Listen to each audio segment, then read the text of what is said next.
de altitud, alteraciones fisiológicas en la altura. Ya. La fisiología de la altura. Indudablemente somos un país que tenemos diferentes lugares con diferente altitud y cambios que debemos conocer para comprender la fisiología respiratoria. ¿Están viendo bien? Sí, doctor. La composición del aire ambiente. El aire ambiente es el aire que respiramos todos nosotros todos los días. En toda parte del mundo, la composición del aire ambiente corresponde a nosotros que respiramos oxígeno más o menos al 20.95%, 21%.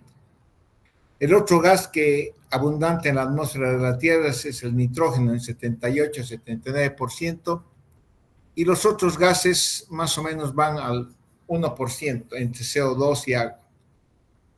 Estas fracciones de composición del aire ambiente son constantes independientes de si estamos en un clima frío o cálido, independientes de la presión barométrica que tengamos en nuestra ciudad e independiente de la altitud. Vamos a ver que con la altura lo que cambia es la presión barométrica, pero estos parámetros de composición de porcentaje del aire no cambian con la altura. Aquí podemos ver a nivel del mar, nosotros tenemos una composición de los gases ambientales más o menos de la misma que hemos indicado hace rato.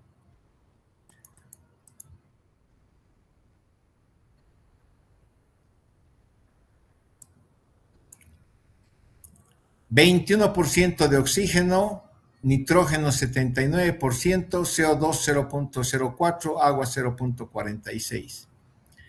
Y la presión barométrica a nivel del mar es de 760 milímetros de mercurio. 760 milímetros de mercurio. Lo que hace que tengamos, lo que varía, obviamente, lo que no varía es la fracción inspirada de oxígeno, que sigue siendo 21, ya sea a nivel del mar o en la altura, sigue siendo 21%. Lo que varía es la presión barométrica. La presión barométrica es esa presión ejercida por la atmósfera de la Tierra sobre... La presión es el peso de la atmósfera de la Tierra que se ejerce sobre la superficie de la Tierra, que está contribuida por la atracción que ejerce la Tierra sobre esta atmósfera. Esta presión, la altura de la atmósfera, antes se consideraba que era 30, 40 kilómetros, pero ahora con los nuevos satélites y demás cosas que existen, hasta a 100 kilómetros alrededor de la Tierra se han encontrado composición de gases compatibles con la atmósfera. Entonces, toda esta altura de la atmósfera que ejerce presión sobre la superficie de la Tierra a nivel del mar es 760 milímetros de mercurio. Y obviamente esta presión barométrica es importante porque nos va a dar la presión con la cual se respira a nivel del mar. Multiplicando 760 por 21% nos sale que a nivel del mar estamos respirando una presión barométrica, una presión inspiratoria de oxígeno de 159. Debemos recordar que hay una ley de los gases que se llama la ley de Dalton, que indica que la presión total de 760 milímetros de mercurio es la sumatoria de la presión parcial de todos los gases que componen ese compuesto. Es la sumatoria de todas las presiones parciales. Obviamente, como a nosotros nos interesa el oxígeno, porque respiramos oxígeno, es que sabemos que a nivel del mar la presión inspiratoria es 159. En la altura, la composición de los gases no cambia, sigue siendo la misma, 21% de oxígeno, 78,79% de nitrógeno. Lo que cambia es la presión barométrica. En la altura ya no es 760, obviamente en este ejemplo es de 440. Vamos a ver que a diferentes niveles, a diferentes alturas, las presiones barométricas son diferentes. Lo que no cambia es la fracción inspirada de oxígeno, la composición del aire, pero sí lo que cambia es la presión con la que respiramos el oxígeno en las alturas, porque multiplicando 440 por 0,21 nos sale con que a esta altura, a esta presión barométrica, solamente estamos respirando con 92 milímetros de presión en la atmósfera, mientras que a nivel del mar tenemos 159 milímetros de mercurio. Esta diferencia de valores hace que la presión alveolar de oxígeno sea diferente. Entonces vemos que, por ejemplo, a nivel del mar, yo tengo una presión de 760 milímetros de mercurio. En Bogotá, que está más o menos a la misma altura de Cochabamba, en Cochabamba estamos a 2.570 metros y obviamente la fisiología nos permite, los estudios hechos en Bogotá a 2.600 metros nos permite aproximarnos a la fisiología de Cochabamba. En Bogotá la presión barométrica es 560 milímetros de mercurio. Diferente de los 700, ha bajado 200 milímetros de mercurio por subir del nivel del mar a 2.600 metros. Pero la composición del aire en todo lugar sigue siendo la misma. La fracción inspirada de oxígeno sigue siendo 21%. Esto es importante porque influye en la presión alveolar de oxígeno. La presión alveolar de oxígeno es importante porque es la que va a inducir el pasaje de oxígeno del alvéolo hacia el capilar, que se va a producir por una diferencia de presión, que se va a producir por una difusión, porque el oxígeno es soluble en el agua de las membranas celulares, alveolares y capilar, por la solubilidad del oxígeno. Entonces va a permitir que pase el oxígeno del alvéolo al capilar. Y nosotros vamos a tener una sangre que se oxigena. Cuando la relación es una cosa importante que debemos conocer, es la relación ventilación-perfusión. La relación ventilación-perfusión significa cuánto de aire entra a este alvéolo y cuánto de sangre está circulando por este capilar. Cuando la relación ventilación-perfusión es 1, entonces produce un buen equilibrio. La presión alveolar igual a la presión arterial de oxígeno y la presión alveolar de CO2 también igual a la presión arterial de CO2. Pero fisiológicamente vamos a ver posteriormente que nuestro cuerpo, debido a que estamos sometidos a la gravedad de la Tierra, incluso si tenemos pulmones normales, no vamos a tener a todo lo ancho y a lo largo del pulmón una relación ventilación-perfusión igual a 1. Va a haber zonas pulmonares donde va a haber más ventilación que perfusión, y va a haber zonas pulmonares incluso dentro de lo normal donde va a haber más perfusión que ventilación.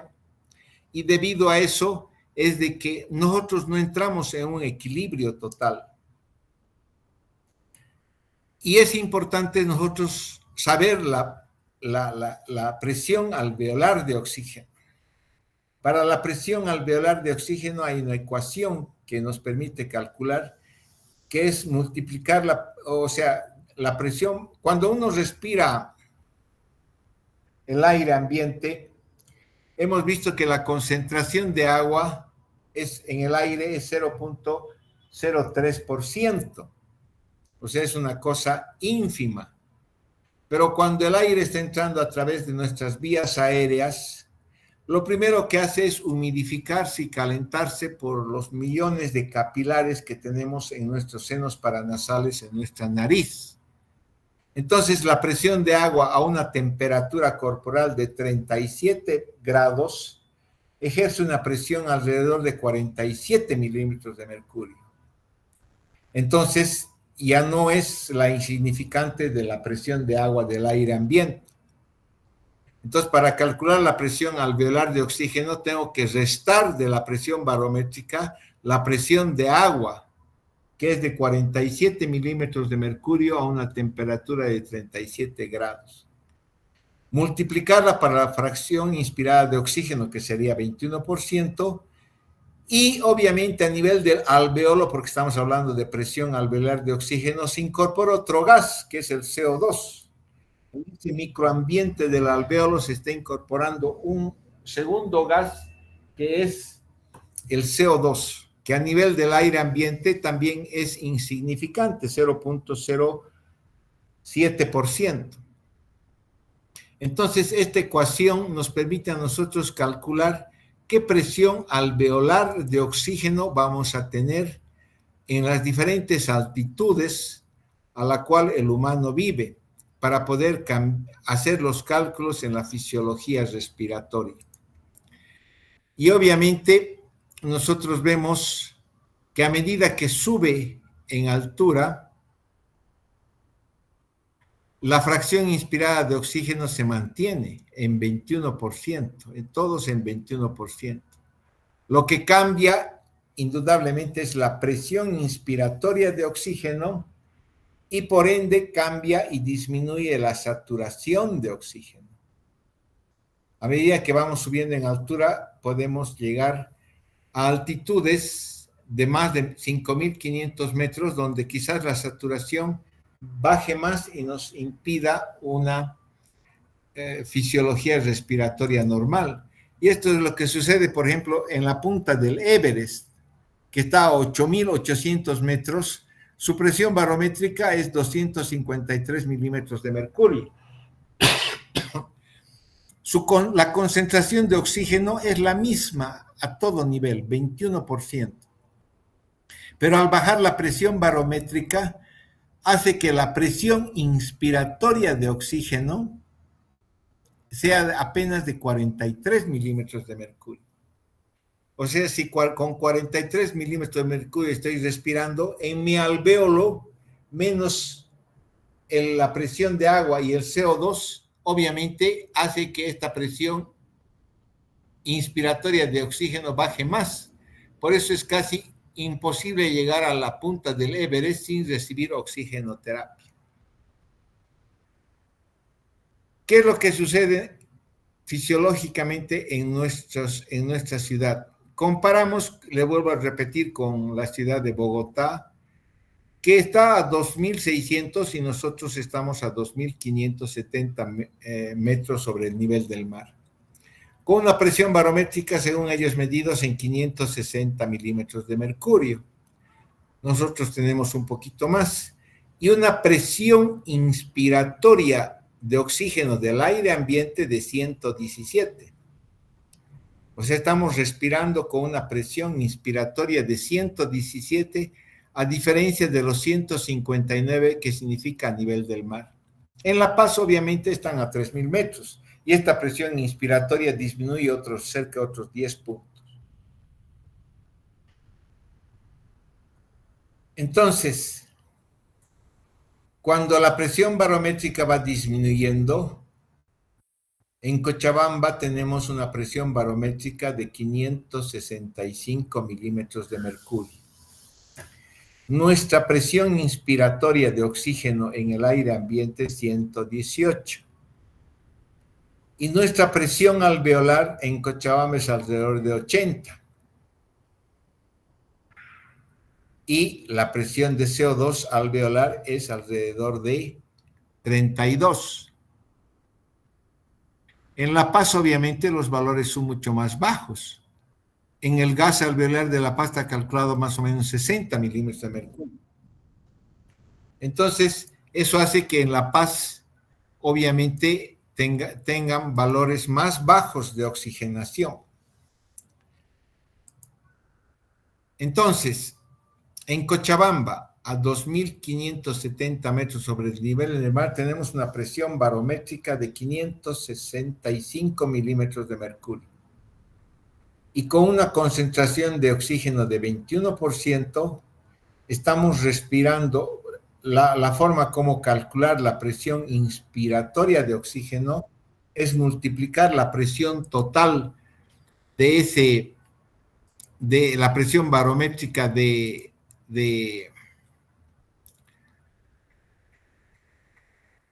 es multiplicar la presión barométrica por la concentración de oxígeno.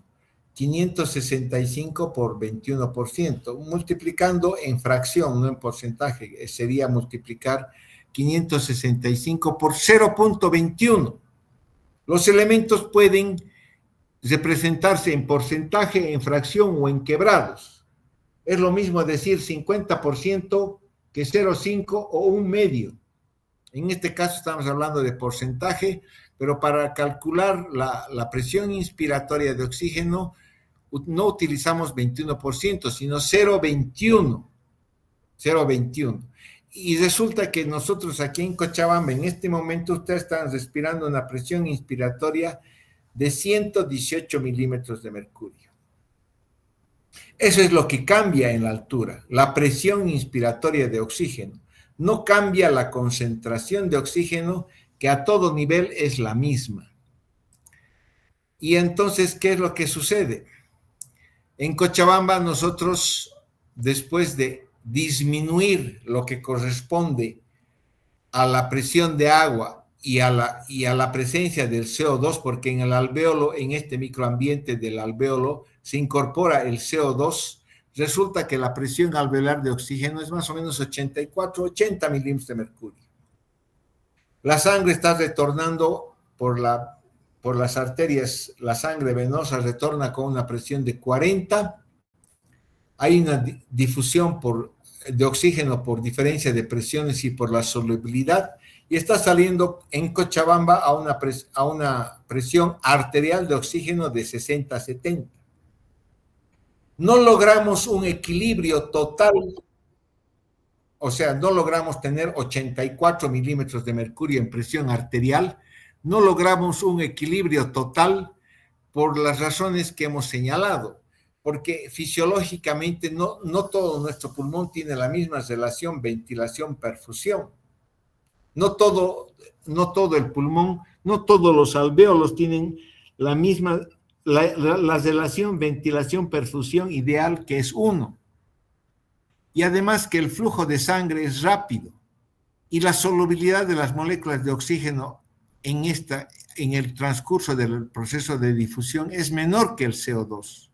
Por lo tanto, siempre vamos a tener una diferencia alveolar arterial de oxígeno de más o menos 10 a 20 milímetros de mercurio, incluso en condiciones normales.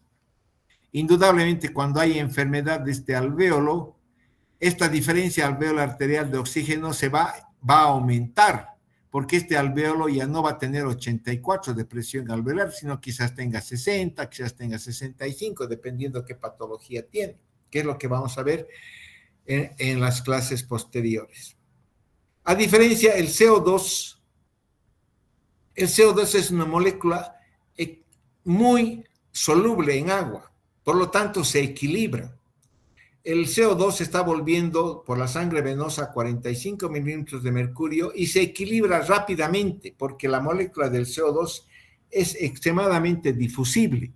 Entonces, la presión arterial de oxígeno es de 30 a 32.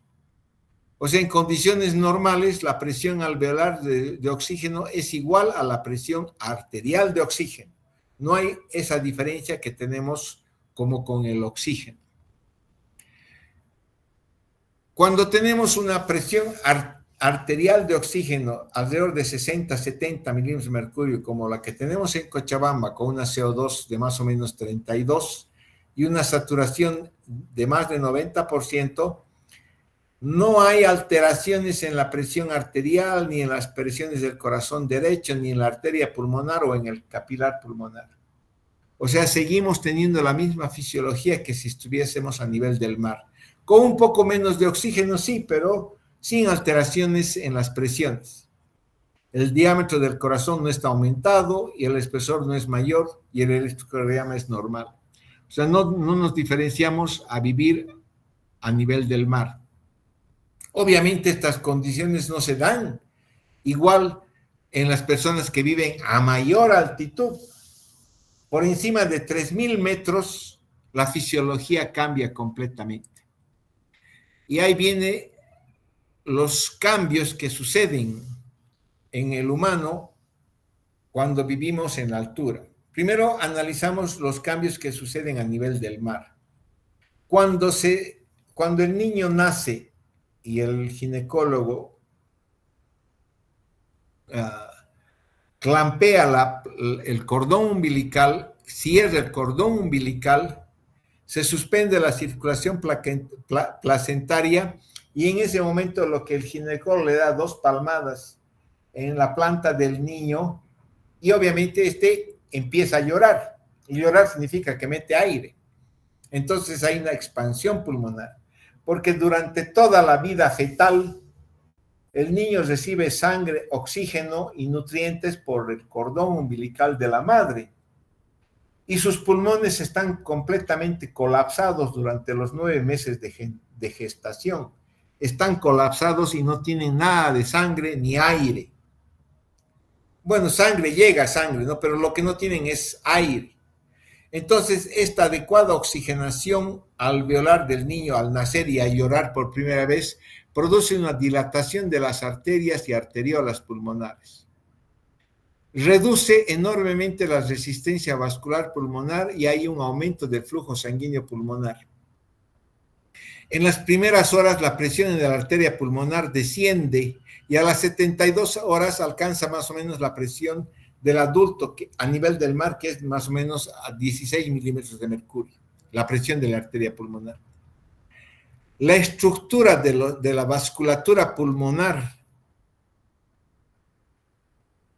evoluciona en los meses siguientes, evoluciona hacia un aumento del lumen de la luz de la arteria pulmonar. De las pequeñas arteriolas incrementa porque se reduce la capa media de células musculares lisas. Esto es importante que recuerden porque esto no va a suceder en la altura. Las arteriolas, estas son las arteriolas pierden todo el estrato de células musculares lisas que había en el feto y se fusionan sus láminas elásticas internas y externas. La relación del grosor de la pared con la luz de la arteria en el recién nacido es 1:1, mientras que cuando llega ya a los 12 meses es 1:10. El predominio del ventrículo derecho en el momento del crecimiento del niño se reduce y pasamos a un predominio de ventrículo izquierdo como normalmente es. Sin embargo, en la altura, cuando sobre todo es los niños que nacen por encima de 3.500, 4.000 metros, el proceso de remodelación vascular y la reducción de la presión de la arteria pulmonar es lento. A 4.500 metros, la presión de la arteria pulmonar no se reduce a los 16 milímetros de mercurio como era a nivel del mar, a 16 milímetros de mercurio como era a nivel del mar, sino se queda alrededor de 50 milímetros de mercurio. Hay, obviamente, este aumento de la presión de la arteria pulmonar hace que a niveles de la altura persistan esos conductos que en el feto eran útiles para pasar la sangre del lado derecho hacia el lado izquierdo del corazón, que son el conducto arterioso y el foramen oval interauricular. Hay una mayor frecuencia de la persistencia de estas aberturas en la altura. A los 5 años recién el niño tiene un promedio de 45 milímetros de mercurio de presión en la arteria pulmonar. y se queda más o menos alrededor de 30 milímetros de mercurio. Se queda en 30 milímetros de mercurio, lo que es diferente del nivel del mar, que era más o menos 16 milímetros de mercurio. La presión en la arteria pulmonar de los adultos en la altura se queda más o menos alrededor de 30. Y en Cochabamba la presión de la arteria pulmonar es más o menos, la sistólica es de 30 milímetros de mercurio. La estructura fetal de las arterias y arteriolas involuciona muy lentamente. Y el ventrículo derecho en la altura, por encima de los 3.500, 4.000 metros, mantiene una actividad eléctrica importante. Entonces, ¿qué es lo que sucede cuando cerramos el cordón umbilical? A nivel del mar, una vez que se cierra la placenta, empieza a circular sangre por la arteria pulmonar, el foramen oval se cierra, que es el conducto por donde del niño pasaba sangre oxigenada durante su vida fetal, y también se cierra el conducto arterioso que comunicaba la arteria pulmonar con la aorta. Y obviamente la sangre empieza a circular por la arteria pulmonar, que adquiere menor resistencia. Pero en la altura, en el niño de la altura, se produce una vasoconstricción arteriolar hipóxica, porque las presiones inspiratorias de oxígeno debido a la baja presión barométrica disminuyen. Y esto induce a que se mantenga una vasoconstricción arteriolar hipóxica que no sucede a nivel del mar. Entonces, esto hace que la arteria pulmonar tenga una mayor resistencia comparado con el nivel del mar. Una mayor resistencia en la arteria pulmonar. Y esto hace que el foramen oval mantenga abierto. Y ahí hace que la incidencia de comunicación interventricular sea mayor, interauricular sea mayor en la altura que a nivel del mar. Lo mismo que el conducto arterioso que une la arteria pulmonar con la aorta, que es el ductus, se mantiene permeable con mayor frecuencia en la altura que a nivel del mar, debido a este aumento de la resistencia vascular pulmonar y de la presión de la arteria pulmonar. Las arterias pulmonares. Si ustedes se fijan en las arterias pulmonares a nivel del mar, su pared se adelgaza completamente y tiene una pequeña capa de células musculares lisas. Obviamente el lumen es mucho más grande que a nivel de la altura, donde se mantiene una capa importante de células musculares lisas debido a esa vasoconstricción pulmonar hipóxica. Necesitan de estas células musculares que están representadas por este anillo plomo, se mantiene grueso. Hay una gruesa capa de células musculares lisas entre la membrana elástica interna y la externa. Eso es en las arterias. Y en las arteriolas a nivel del mar se fusionan las capas elásticas internas y externas y no hay músculo liso en las arteriolas. Obviamente, esto disminuye la resistencia vascular pulmonar, mientras que en la altura persiste una capa de músculo liso. Hay una muscularización entre las láminas elásticas internas y externas, y esto disminuye el lumen de la arteriola. El lumen, el círculo marcado en rojo, disminuye, y al disminuir el lumen, obviamente, aumenta la resistencia vascular y la presión en la arteria pulmonar. Comparados a 4.500, la presión sistólica pulmonar, esto es a nivel en la altura, se mantiene alta, mientras que a nivel del mar baja rápidamente.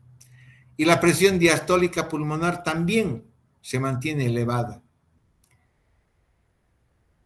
O sea, hay una hipertensión arterial pulmonar a diferencia de, esta es en la altura y esta es a nivel del mar, que baja rápidamente.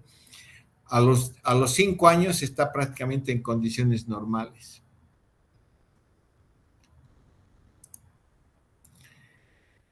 Se ha demostrado que en los recién nacidos, tanto a nivel del mar como en la altura, más o menos existen el grosor y el tamaño de los ventrículos más o menos parecido.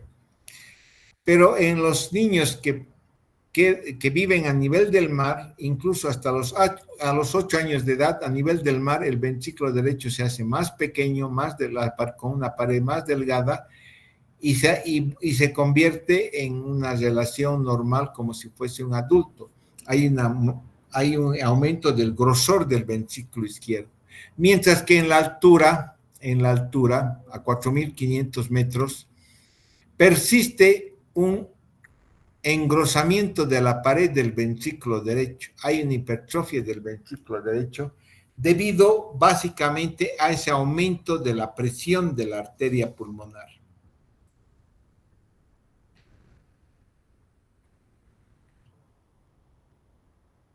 En la arteria pulmonar, la hipoxia, ¿qué produce? Vasoconstricción de todas las arteriolas. Mientras que la hipoxia a nivel de las arterias sistémicas produce vasodilatación. Esto es para mejorar la circulación a nivel del sistémico, ¿no es cierto? Entonces, los cambios producidos por la hipoxia que se presenta en las alturas por disminución de la presión barométrica son diferentes a nivel pulmonar que a nivel sistémico. A nivel sistémico inducen vasodilatación para mejorar la perfusión de los tejidos, mientras que a nivel pulmonar producen vasoconstricción, y esto induce a un aumento de la presión de las arterias pulmonares. ¿Qué cambios se producen en minutos, horas o semanas en los diferentes órganos a medida que vamos subiendo en la altura? A medida que subimos en la altura hay una hipoxia barométrica, una hipoxia ambiental. No diremos una hipoxia, sino que baja la presión inspiratoria de oxígeno. Inicialmente en horas, debido a la vasodilatación sistémica, de repente yo tengo un aumento del flujo sanguíneo cerebral. Y por eso es frecuente que cuando vayamos a La Paz o al Alto, una de las primeras cosas que sentimos es una presión, es un dolor de cabeza, porque aumenta el flujo sanguíneo cerebral. En minutos y horas nosotros aumentamos nuestro nivel de ventilación, aumentamos la frecuencia respiratoria y el volumen corriente con el que movemos la ventilación. La presión en la arteria pulmonar va aumentando progresivamente. Incluso si no hemos nacido en la altura, debido a la vasoconstricción pulmonar que se produce por la altura, después de semanas desarrollamos una hipertensión arterial pulmonar.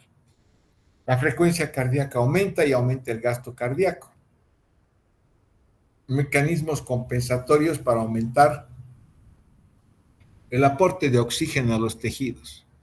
Si permanecemos durante mucho tiempo en la altura, vamos a excretar bicarbonato, porque al aumentar la ventilación, entramos en lo que se llama una alcalosis respiratoria. Estamos eliminando más CO2.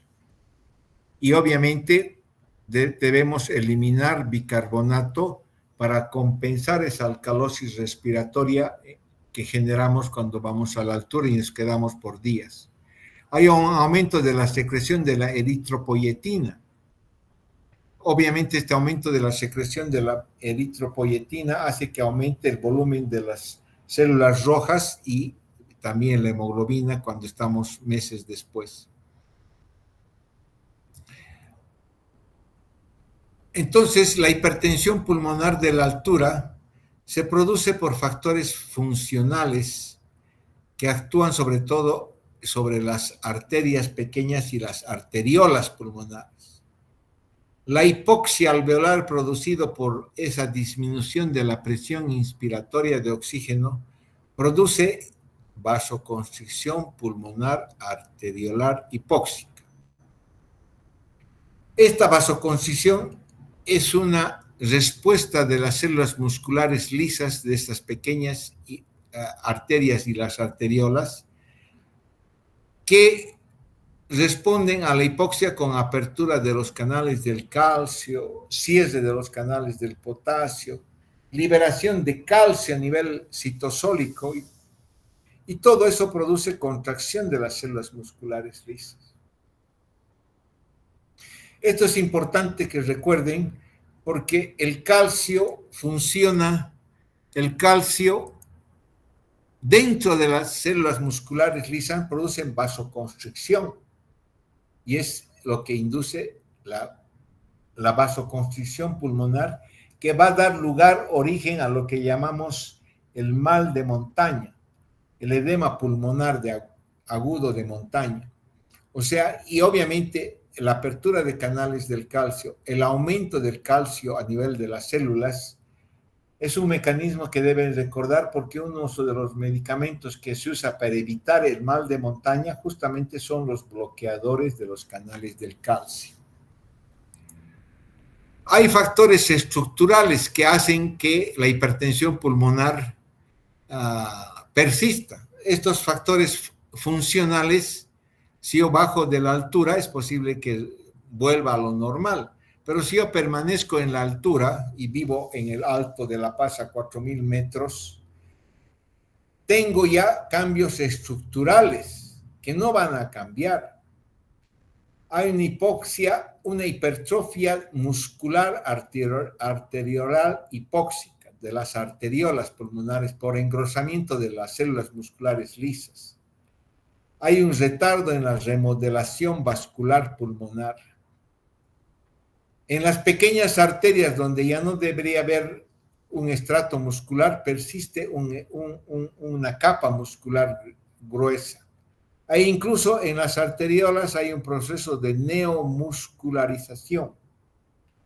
Esto porque este aumento, esta hipertrofia, esta vasoconstricción pulmonar, trata de equilibrar. Es una respuesta fisiológica del ser humano, porque si a un alveolo le llega poca sangre, poco aire, si a un alveolo le llega poco aire, la arteriola y el capilar que se dirigen a ese alveolo con poco aire, se produce una vasoconstricción, para equilibrar el poco aire, la poca ventilación que tiene ese alveolo. O sea, trata de equilibrar la relación ventilación-perfusión. Pero si esto es crónico y es persistente, entonces ese proceso de tratar de equilibrar la relación ventilación-perfusión termina generando una vasoconstricción permanente e incluso cambios en el estrato muscular con neomuscularización, con engrosamiento de la capa media de los músculos, de la capa media muscular lisa y engrosamiento de las paredes de las arterias y arteriolas pulmonares. Obviamente, esto significa que es un proceso adaptativo a la hipoxia crónica. La hipótesis es que trata de mejorar la perfusión de los vértices pulmonares. En condiciones normales, en los vértices pulmonares tengo más ventilación que perfusión. Y en las bases pulmonares tengo más perfusión que ventilación. Si vivo en la altura, se supone que al engrosar todas las arteriolas de la parte basal del pulmón, van a redirigir el gasto cardíaco de la perfusión tisular hacia los vértices pulmonares donde hay un poco más de ventilación. Es un fenómeno adaptativo de todas las personas que viven en la altura. ¿Y cómo nosotros que no vivimos en la altura, cómo nos aclimatizamos cuando vamos a la altura? Primero, evitando el ejercicio. Y en esto tienen razón, pues los jugadores de fútbol vienen a jugar y les hacen jugar 90 minutos corriendo como locos detrás de la pelota, y obviamente no tienen ese proceso de aclimatación. El reposo es importante porque cuando hago ejercicio aumento el gasto cardíaco, y al aumentar el gasto cardíaco aumento mucho más la presión en la arteria pulmonar. Hiperventilo. El aumento, ya de por sí el gasto cardíaco aumenta en la altura, y si hago ejercicio aumenta mucho más. Y ustedes se darán cuenta, si aumenta el gasto cardíaco, una de las cosas que hacemos en la altura cuando llegamos a La Paz es que queremos ir al baño más frecuentemente porque aumenta la diuresis. Hay una pérdida del volumen plasmático. Hay un aumento del 2,3-difosfoglicerato. Esta enzima en los eritrocitos permiten que capte más oxígeno. Y si estamos más de 5 días más, en las primeras 2 semanas empezamos a desarrollar poliglobulia. En la altura, entonces, ¿qué hacen las personas, además de los cambios fisiológicos a nivel pulmonar? Aumentan la hemoglobina y el número de glóbulos rojos circulantes. A corto plazo esto sucede por la contracción esplácnica, el incremento de la diuresis. Le digo que todos vamos al baño cuando vamos a La Paz, lo primero que queremos hacer es eso, y transpiramos. Perdemos agua por la evapotranspiración, por la hiperventilación. Nosotros perdemos agua. Las pérdidas insensibles de agua se dan por la piel y la frecuencia y la respiración, que es la pérdida de agua a través de la respiración. Entonces, todo esto produce una hemoconcentración, aumenta el volumen, la cantidad de glóbulos rojos para transportar un poco más de oxígeno a los tejidos. Y a largo plazo hay un aumento de la eritropoiesis, se produce la poliglobulia por los factores inducidos por la hipoxia que generan mayor producción de eritropoyetina. A nivel capilar, ¿cómo se adaptan las personas que viven en la altura? Hay una mayor densidad de capilares de neoformación en los tejidos periféricos, sobre todo en el corazón y en el músculo esquelético, lo que le permiten recibir una mayor cantidad de flujo sanguíneo y tratar de mantener la perfusión tisular. Se produce, ya hemos visto, una vasodilatación periférica. La hipoxia a nivel sistémico produce una disminución de la resistencia con vasodilatación periférica que está mediada por la generación de adenosina y óxido nítrico. Y los capilares se mantienen abiertos en mayor tiempo. Todos estos factores hacen que aumente y se mantenga el aporte tisular de oxígeno. Además que se forman capilares nuevos. Y no solamente aumenta el aporte de oxígeno, sino que hay un aumento en la extracción tisular de oxígeno. Vamos a ver posteriormente que los tejidos tienen que extraer el oxígeno de los capilares sistémicos. Esta extracción tisular de oxígeno es más o menos el 30% de la cantidad del contenido arterial de oxígeno que circula por los capilares en condiciones normales y de reposo. En condiciones de ejercicio, esta extracción tisular aumenta. En la altura también aumenta. O sea, en la altura, los tejidos musculares de las personas que están caminando por la ceja del alto no están extrayendo el 30% de oxígeno que circula por sus capilares, sino quizás están extrayendo el 40, el 50 o el 60%, los que ya lo limita para hacer más actividad. Porque si ya estás extrayendo el 60% del oxígeno en condiciones de vida normal, obviamente esto te va a limitar a hacer ejercicio, porque ya no tienes mayor capacidad de extraer. No puedes extraer el 100% del oxígeno que está circulando por tus capilares. Entonces, este aumento de la extracción tisular de oxígeno es un factor que permite una vida en la altura, pero que les limita su actividad, porque ya se están extrayendo todo el oxígeno en condiciones basales de su vida normal, y si hacen un poco de ejercicio ya no tienen más oxígeno que extraer. ¿Qué cambios suceden en el equilibrio ácido-base? Una vez que subimos a la altura, lo primero que hacemos es aumentar el volumen minutos respiratorio. Aumentamos la frecuencia respiratoria y el volumen corriente. Esto hace que el CO2 disminuya inicialmente. Al disminuir el CO2, entonces empezamos a aumentar el pH y entramos en una alcalosis respiratoria por la altura en los días siguientes a nuestra llegada a una altura importante. El bicarbonato inicialmente no cambia, porque el riñón, una vez que llega a La Paz, no va a empezar a excretar bicarbonato. Eso va a tardar varios días en suceder.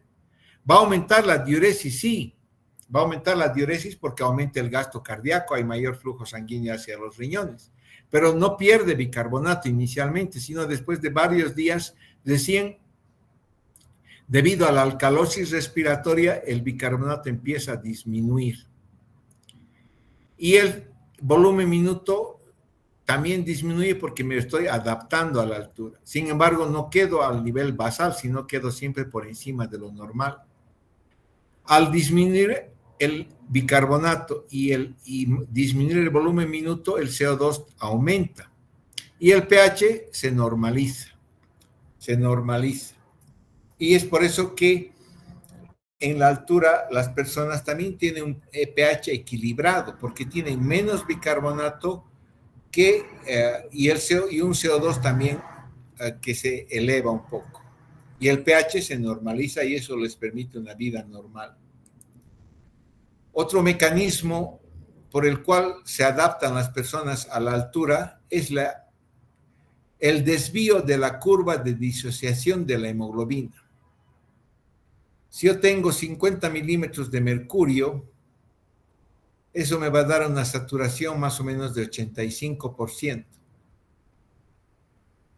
Cuando esta curva de hemoglobina se desplaza hacia la derecha, entonces significa que con mayor facilidad la hemoglobina está desprendiendo el oxígeno hacia los tejidos. ¿Y en qué condiciones se da este mayor aporte de oxígeno de la hemoglobina a los tejidos? Cuando disminuye el pH, cuando aumenta el 2,3-difosfoglicerato, que es una de las enzimas que existe en el glóbulo rojo, es un fenómeno adaptativo de nosotros en la altura, y cuando aumenta la temperatura. Por eso la fiebre, en las circunstancias de enfermedad, no hay que corregirla rápidamente, sino es un mecanismo compensatorio. El desvío de la curva hacia la izquierda es malo. El desvío de la curva de la disociación de la hemoglobina hacia la derecha es bueno. Entonces tenemos un cambio en la afinidad de la hemoglobina por el oxígeno. Hay un aumento de la afinidad a nivel del alvéolo. La hemoglobina capta más el oxígeno, el poco oxígeno que hay en los alvéolos por el aumento del difosfoglicerato y por este efecto aldane en el cambio en el pH.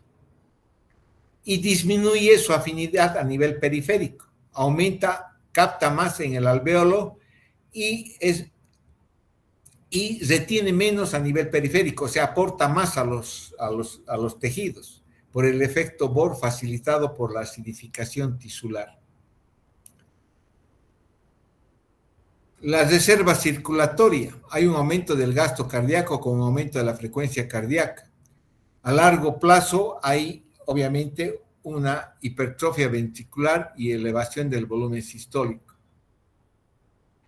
Aumento de la irrigación con aporte para aumentar el flujo sanguíneo hacia los tejidos, por redistribución del flujo sanguíneo regional.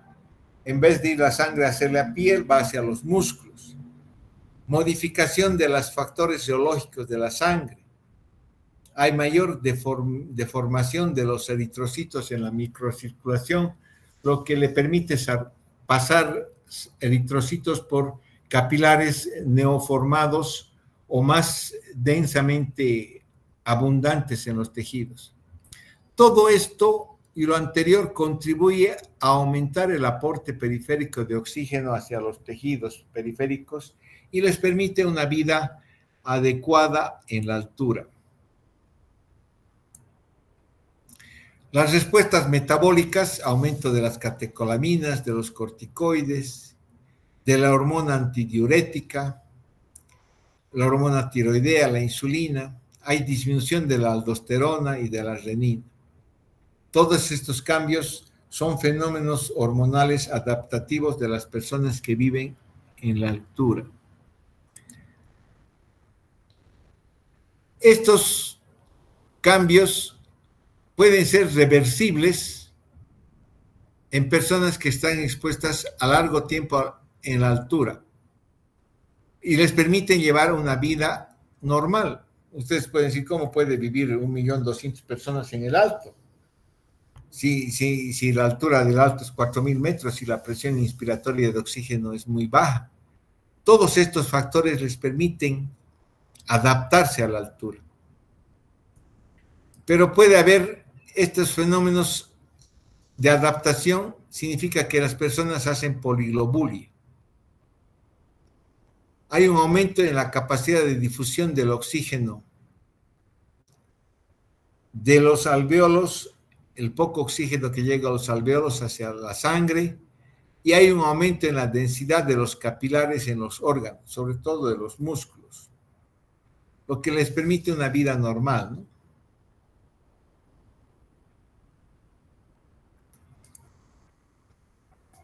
Sin embargo, también se ha visto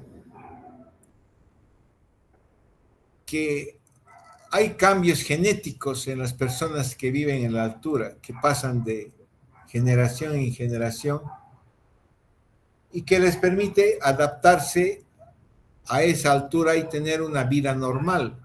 Estos cambios genéticos ya son irreversibles. ¿Qué sucede cuando nosotros hacemos ejercicio en la altura?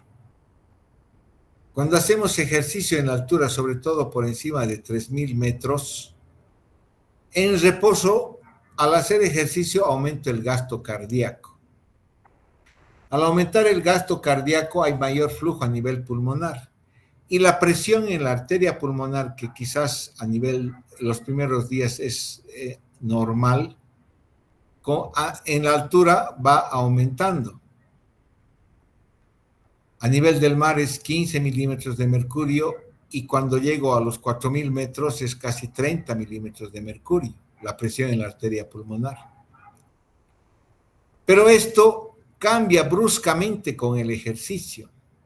Con el ejercicio, al aumentar el gasto cardíaco, aumenta mucho más la presión en la arteria pulmonar. Y no solamente quizás llegue a los 30, que es de reposo, sino suba hasta 60, 70 milímetros de mercurio la presión en la arteria pulmonar.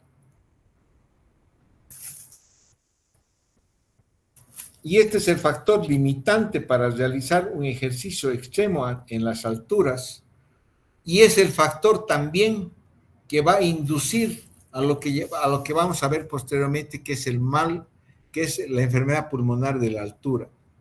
Porque con la altura y un ejercicio aumentamos mucho la presión en la arteria pulmonar. Y este aumento de la presión de la arteria pulmonar no es tolerada por el ventrículo derecho. El ventrículo derecho está acostumbrado a funcionar a una presión de alrededor de 30 milímetros de mercurio a lo sumo. Pero cuando va superando estos valores, entonces, y sobre todo si es un aumento súbito por subir a la altura y realizar ejercicio en la altura, este aumento súbito de 60, 70, 80 milímetros de mercurio no es tolerada por el ventrículo derecho y el individuo entra en lo que se llama la enfermedad pulmonar por la altura. Entonces, ¿qué es lo que tenemos en la altura? En reposo y en ejercicio, obviamente, aumenta el gasto cardíaco. Esa es una respuesta fisiológica de todo ser humano al realizar ejercicio. Pero la presión en la arteria pulmonar en la altura aumenta mucho, a diferencia de a nivel del mar, donde también aumenta, pero obviamente no a valores tan elevados que alteren la función del ventrículo derecho. Esta presión, esta elevación de la presión de la arteria pulmonar por encima de 50 milímetros de mercurio, y si es una elevación aguda, va a producir una disfunción del ventrículo derecho. Y esto está producido porque aumenta la resistencia vascular pulmonar, porque se produce una vasoconstricción pulmonar hipóxica. A nivel del mar, la resistencia vascular es 73 dinas por centímetro y quizás se mantiene por el reclutamiento capilar con el ejercicio en valores normales y la variación de la presión a nivel del mar es poca. Pero en la altura, esta resistencia aumenta por la vasoconstricción pulmonar y eso hace que aumente mucho la presión de la arteria pulmonar. Y este es el factor limitante para hacer ejercicio y es el factor que contribuye a la enfermedad pulmonar por la altura.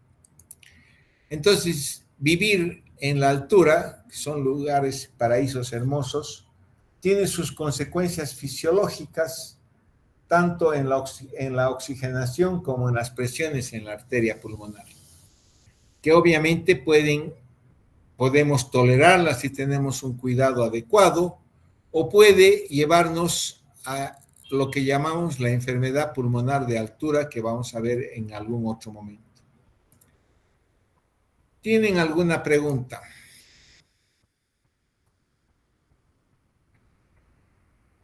Por lo visto, o enseño bien o ustedes no entienden nada. 32 personas. ¿De cuántas son en el curso? 500. ¿Cuántas son en el curso? Nadie sabe. Deben ser como 300. 32 han asistido. Bueno. ¿Tienen alguna pregunta? Creo que ninguna, doctor. Está bien, gracias, que les vaya bien. Mañana nos vemos a las 7 de la noche. Gracias, doctor, hasta mañana. Hasta luego. Mañana, gracias.